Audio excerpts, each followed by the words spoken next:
안녕하세요. 슈퍼를 운영하는 남자 슈퍼맨입니다. 오늘은 유통업계 관련한 이야기를 공유하고 싶어 영상을 촬영하게 되었습니다. 며칠 전 기사에서 본 내용, 대형마트가 지고 있다는 소식을 들었습니다.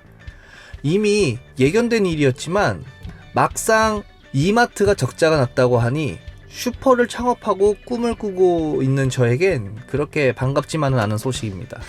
대형마트들 중에서도 대장을 맡고 있는 유통업계 큰형님이 적자가 났다고 하니까 조금 씁쓸한 그런 느낌이 있네요. 앞으로 적자가 흑자로 돌아설 거냐, 그건 모르는 일이지만 똑똑한 사람들이 많으니 뭔가 방법을 찾아내지 않을까 이렇게 생각을 해보지만, 적자가 된 원인을 살펴보면 그게 쉽지 않아 보입니다. 오늘은 대형마트가 왜 지는 별 인지에 대해서 얘기해 보겠습니다. 재미있게 들어주시고 좋아요와 구독 꼭 부탁드립니다.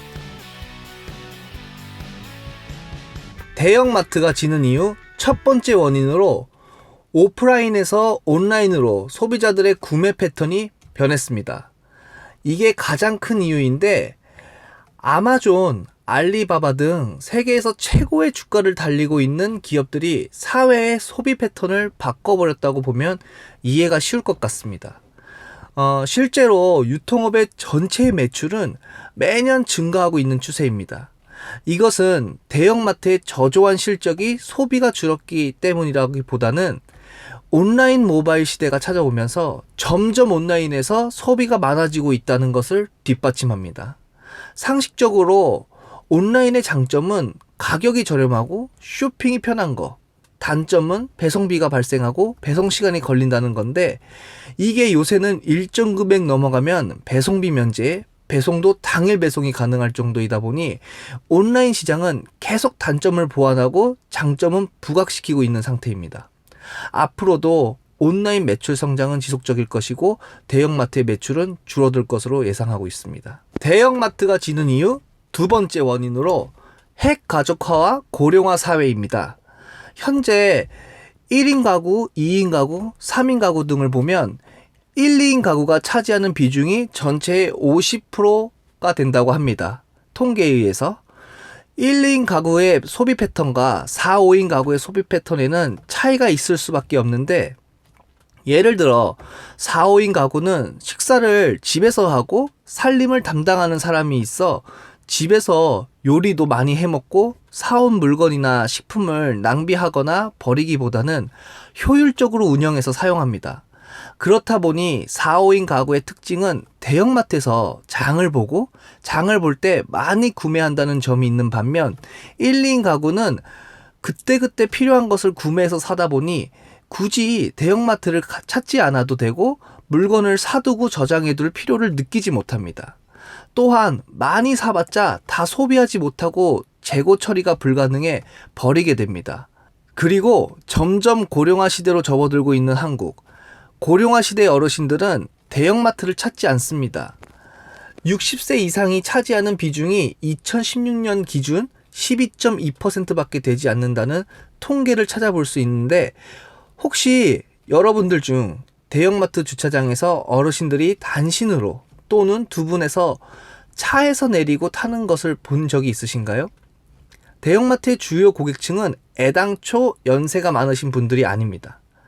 그런데 지금 사회가 점점 고령화가 되어 가면서 대형마트의 주요 고객층이 얇아지고 있는 추세라고 보면 되겠습니다.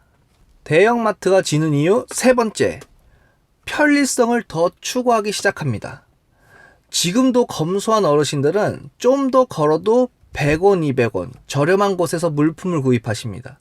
운동도 되고 시간적 여유가 있는 경우가 많기 때문인데, 그러나 편리함, 빠름, 시간은 곧 돈이라는 인식에 더 길들여진 오늘날 세대는 가격보다 편리성을 굉장히 추구하는 성향이 강합니다.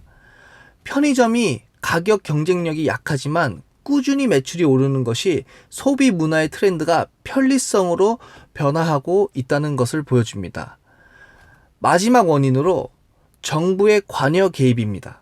정부 정책을 펼치면 이득을 보는 사람들과 손실을 보는 사람들도 있기 때문에 좋다 나쁘다를 이야기할 생각은 전혀 없습니다.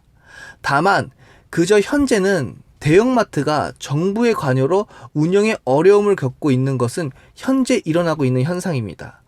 간단히 몇 가지 예시를 들어보면 인건비가 단기간에 너무 올라 인건비가 올라간 만큼 가격 경쟁력을 가져가기가 어렵습니다.